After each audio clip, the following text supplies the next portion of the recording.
자, 오늘은 창세기로 다시 넘어가도록 하겠습니다. 창세기 34장, 구약성경 53페이지입니다.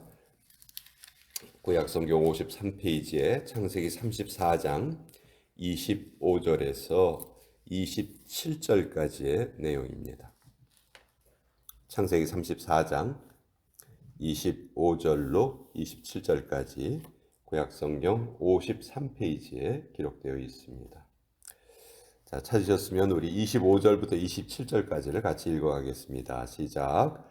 제3일에 아직 그들이 아파할 때에 야곱의 두 아들 디나의 오라버니 시므온과 레위가 각기 칼을 가지고 가서 몰래 그 성읍을 기습하여 그 모든 남자를 죽이고 칼로 하몰과 그의 아들 세겜을 죽이고 디나를 세겜의 집에서 데려오고 야곱의 여러 아들이 그 시체 있는 성읍으로 가서 노략하였으니 이는 그들이 그들의 누이를 더럽힌 까닭이라. 하나님의 말씀입니다.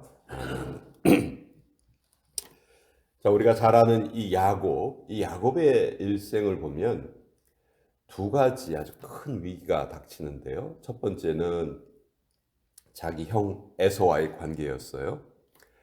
형의 복수를 피해서 하란 땅으로 피했던 야곱이 다시 가나안 땅으로 돌아오는데, 그때까지 야곱에 대해서 안 좋은 감정을 가지고 있던 에서가 이 야곱을 처음에는 해치려 하죠.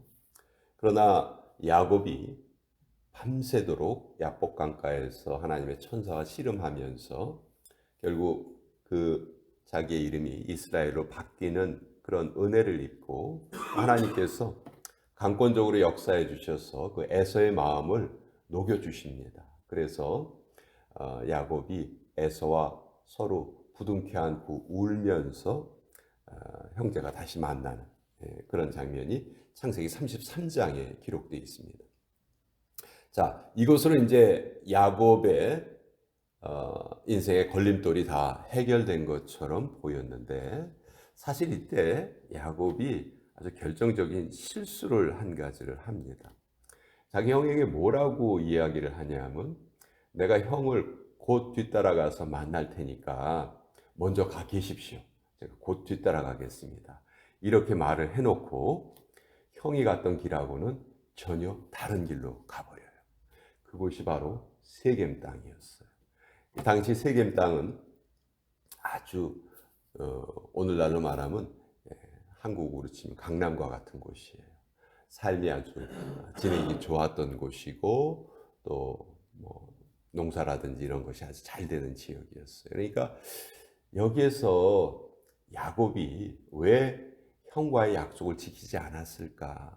형이 그렇게 자기의 본심을 보여줬는데도 사실 야곱은 의심이 많잖아요. 평생을 어떻게 보면 야곱은 의심을 하면서 사는 사람인데, 형의 진심을 믿지 못하고 나한테 잘해주는 척 하다가 형 본거지로 가면 또 나를 해칠 수도 있겠다, 아마 그렇게 생각을 했던 것 같아요. 하나님의 은혜를 입었지만 완전히 그 자아가 아직 깨지지 못한 모습이 이 야곱의 모습이에요. 결국 이 세겜 땅에 가서 아주 큰 가족적인 비극을 당합니다. 그 비극이 뭐냐면, 이 야곱에게는 딸이 딱 하나 있었거든요. 디나라는 딸이 있었는데 이 디나가 세겜 땅에서 아주 몹쓸 짓을 당해요. 근데 그 상대가 누구냐 하면 그 세겜의 추장, 그러니까 족장이라고 할 수 있죠. 가장 유력한 자의 아들이었어요. 그 아들의 이름이 또 세겜이에요. 성경에 보면 지명과 인명이 똑같은 경우가 있어요. 자, 아브라함이 갈대아 우르를 떠나서 처음에 정착한 곳이 하란 땅입니다. 그렇죠? 근데 이 하란은 아브라함의 형제의 이름이기도 해요. 그러니까 사람 이름인지 지명인지 우리가 그걸 잘 확인을 해야 되는데, 여기 세겜도 마찬가지예요. 세겜은 대부분 지명으로 많이 쓰이는데 사람의 이름으로도 쓰여요. 자, 그 아버지가 하몰이라는 사람인데 아들에게 이름을 지어주는데 세겜이라고 지어줘요. 이건 뭘 뜻하는 걸까요? 너는 내 후계자가 되어서 이 세겜 땅을 다스리는 사람이 될 거야. 그런 의미예요. 그러니까 자기 아들의 이름을 세겜이라고 지었어요. 근데 이 세겜이 이 어, 디나에게 몹쓸 짓을 합니다. 근데 그렇게 해놓고 또 디나를 몹시 사랑을 하게 돼요. 어떻게 보면 진실한 사랑이었어요. 참 이상하죠. 그렇게 처음에 몹쓸 짓을 저질러 놓고 또 마음이 그렇게 바뀌었다는 것도 참 아, 신기한 일인데 어쨌든 야곱의 가족을 찾아와서 부탁을 합니다. 이 디나와 결혼을 하겠소. 근데 야곱의 가족들 입장에서는 이건 정말 큰 수치거든요. 자기들은 그래도 하나님을 믿는 그 믿음이 있었는데 그걸 지키고 사는 사람들인데 이방 족속은 전혀 그것이 아니란 말이에요. 그러니까 부글부글 그냥 야곱이 처음에 그 소식을 들었을 때 여러분 얼마나 그 분노가 일었겠어요. 근데 이때 야곱이요 아무 소리를 하지 않아요. 자기 아들들이 지금 양을 치러 가서 집에 없었거든요. 그래서 그 아들들이 돌아올 때까지 기다립니다. 자, 아들들이 돌아왔어요. 돌아와서 일어난 일을 보니까 이건 정말 참을 수 없는 일이 일어난 거예요. 그래서 이때 야곱의 두 아들 중에서 둘째하고 셋째가 시므온과 레위인데 아주 어떻게 보면 잔혹한 방법을 생각을 해내요. 이 세겜의 부탁을 들어주는 척합니다. 오케이, 그렇게 우리 딸을 사랑한다니 알았습니다. 대신 우리는 하나님을 믿는 사람들이기 때문에 반드시 우리 남자들은 할례를 받아야 됩니다.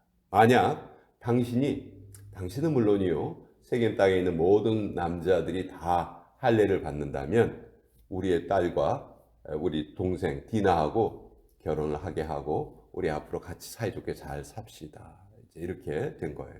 근데 그 말에는 본심이 숨겨져 있었어요. 본심은 뭐냐면 복수하고 싶은 마음밖에 없었던 거예요.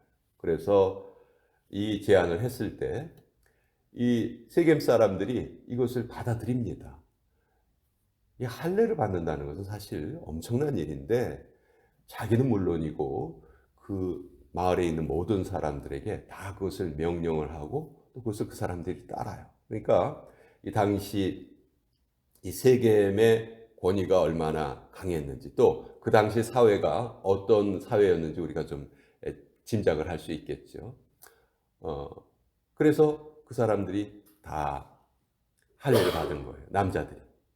자, 남자들이 할례를 받았다는 것은 전투 능력을 완전히 상실했다는 걸 의미해요. 특히 한 3일 정도 지나면은 고통이 아주 극에 달합니다. 그러면 생각을 해보세요. 몸에 있는 생살이 잘려져 나간 건데 그게 뭐 안 아프겠어요? 얼마나 아프겠습니까? 근데 그 3일째 되던 날에 이제 야곱의 두 아들 중에서 이 시므온과 레위 둘이 칼을 들고 이제 이 세겜 족속을 쳐들어갑니다. 그래서 제대로 움직이지도 못하는 남자들 다 칼로 몰살을 시켜버려요. 몰살을 시키고 다른 아들들은 또 나중에 가서 남자들이 다 죽었으니까 그 세겜에 있는 뭐 모든 그 중요한 물건들이 주인이 없어진 거나 마찬가지잖아요. 다 또 노략을 해 옵니다. 자, 이런 일이 벌어진 거예요. 자, 이 일에 대해서 야곱은 이 두 아들을 아주 심하게 나무라게 됩니다. 왜냐하면 여러분 생각을 해보세요. 야곱은 이 가나안 땅에 본거지가 있는 사람이 아니에요.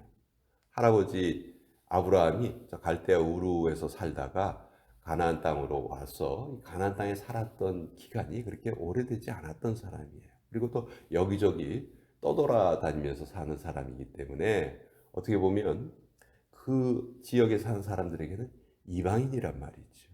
별로 힘도 없어요. 뭐 아들이라고 해봐야 뭐 12명 정도 있는데 그 다른 사람들하고 싸움이 일어나면 그 숫자로는 도저히 대결을 할 수가 없는 상황이죠. 그러니까 야곱은 여기에서 목숨의 위협을 아주 크게 느낍니다. 근데 여러분 잘 생각해 보자고요. 첫 번째 잘못은 누가 저질렀나요? 야곱이 저지른 거예요. 야곱은 자기가 그 외삼촌 집으로 떠날 때 어디에 가서 돌베개를 베고 자냐면 베델이라는 곳에 가서 돌베개를 베고 잡니다. 그날 밤에 하나님께서 환상을 보여주시죠. 그리고 하나님이 너는 다시 이곳으로 돌아오게 될 것이다. 그렇게 약속을 해주셨어요. 그래서 그곳을 내가 여기서 하나님을 배웠다 해서 하나님의 집, 그렇게 벳엘 이렇게 이름을 지었단 말이에요. 그리고 자기가 다시 가나안 땅으로 돌아오면 하나님과의 그 약속을 생각을 하고 당연히 하나님이 에서의 그 분노도 다 누그러뜨려 주시고 목숨을 건져 주신 거잖아요. 그러면 첫 번째 야곱이 해야 되는 행동은 뭘까요? 베델에 가서 하나님께 감사를 드리고 그리고 이때까지 자기 아버지 이삭이 살아 있었으니까 당연히 아버지를 찾아 뵙고 두 쌍둥이 아들이 찾아 뵙고 인사드리고 이게 정상적인 그런 행동이겠죠. 근데 여기서 야곱이 그 행동을 하지 않아요. 행선지가 잘못되었다. 그러니까 세겜을 택한 거예요. 베델이 아니고 세겜을 택했다. 이건 결국 영적으로 보면 하나님의 법을 따라간 것이 아니고 세상을 따라갔다는 의미죠. 그러니까 당연히 세상을 따라가는 이 야곱을 하나님은 바꿔주기를 원하셨고 고쳐주기를 원하셨고 이런 징계를 통해서 야곱을 깨우치려 하십니다.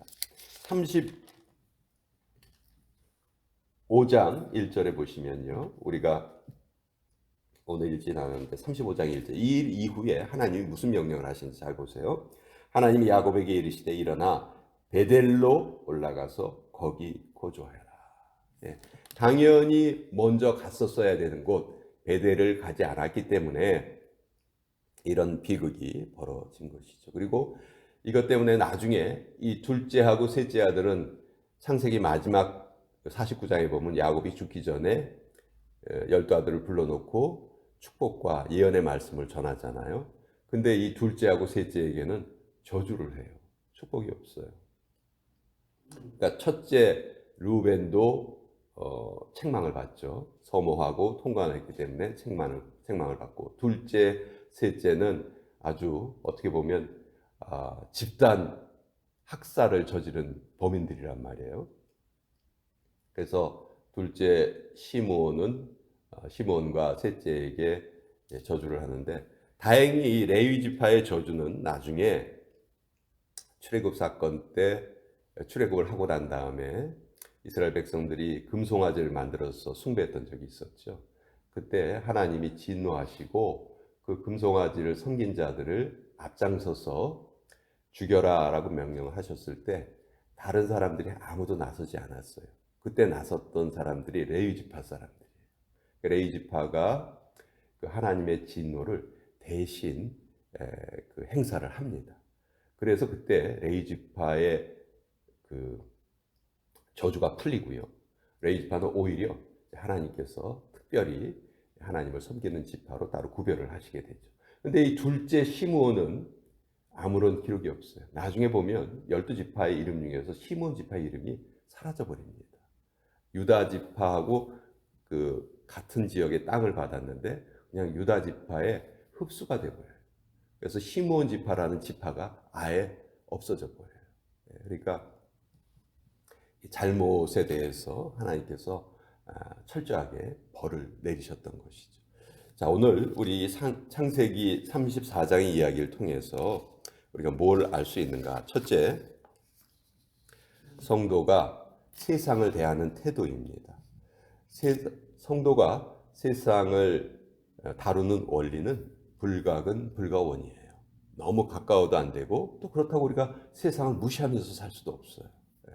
적당한 거리를 가지고 살아야 한다. 그리고 우리의 돌아갈 본향은, 우리가 영원히 살 곳은 이 세상이 아니고 하나님의 품 안이다라는 것을 정확하게 알고 살아야 합니다. 그리고 결코 목적이 수단을 정당화시키지 못한다는 것도 우리는 꼭 깨달아야 합니다. 이 야곱의 아들들의 분노는 어떤 면에서 보면 당연한 분노였고 또 거룩한 분노라고 할 수 있고, 자기 여동생을 이방 사람들하고 결혼시키지 않으려는 행위 자체는 그거는 칭찬받을 만한 행동이에요. 그렇지만 그렇다고 해서 이런 집단 학살을 저지른 것은 결코 하나님께 용서받을 수 없는 행동이죠. 결코 올바른 목적이 수단을 합리화시키지 못한다. 예를 들어서 하나님의 말씀을 너무너무 읽고 싶어요. 한밤중에. 근데 불이 없어. 옆집에서 촛불을 훔쳤어. 촛불을 훔쳐가지고 와서 불을 켜서 성경을 읽었어. 예를 들어서 자, 그러면 여러분 이거 어떻게 생각하세요? 성경을 읽은 행동은 칭찬받을 만한 행동이에요. 그러나 촛불을 훔쳐왔어. 이것은 잘못된 행동이죠. 성경을 읽는다는 그 목적을, 이 수단이 정당화되지 못했을 때는 그 목적도 올바른 목적이 될 수가 없다는 거예요. 그러니까 항상 우리는 올바른 목적을 가지고 살아가야 되고, 또 그것을 이루는 방법도 항상 바른 방법을 써야 되는 것이죠. 네. 우리 인간의 방법은 항상 불완전하기 때문에 하나님께서는 우리 스스로 원수를 갚는다든지 우리 스스로 해결을 하는 것을 막으세요. 우리는 그게 당장 필요해 보여요. 그냥 속에서 열불이 터져. 그러나 우리가 그것을 해결하려 하면 반드시 우리가 해결하는 방법에는 문제가 따르기 마련이거든요.